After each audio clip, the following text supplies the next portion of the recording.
আসসালামু আলাইকুম রহমতুল্লাহ। পিরামিডে যে পিরামিড থেকে কি কি কিনে নিয়ে আসলাম সবাই দেখেন। এই যে এটা কিনছি, এই একটা ব্যাগ, এই একটা আমরা মা মেয়ে দুজনের জন্য দুইটা, এই যে আর কিনছি এটা হচ্ছে এটা বের করো। ও এই একটা ব্যাগ কিনছি আবার,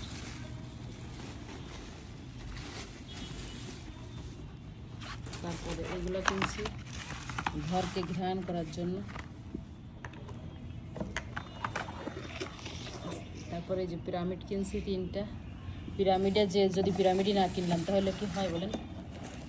আর কিনছি এই যে মগ, যে দেশেই যাই না কেন মগ আমার কেনাই লাগবে। হ্যাঁ, ফ্রান্সের আইফেল টাওয়ারের উপরে যে 64 তলার উপরে যে কিন্তু আমি মগ কিনছি। আমি যে দেশে যাই সে দেশে যে মগ কিনবই। দেখেন এই যে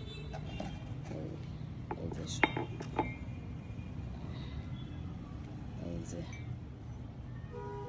এই দুটো মগ ব্যাস। আর ওই অন্যান্য কিছু এর আগে কিনছি, এবারের মতো শুধু এইগুলাই।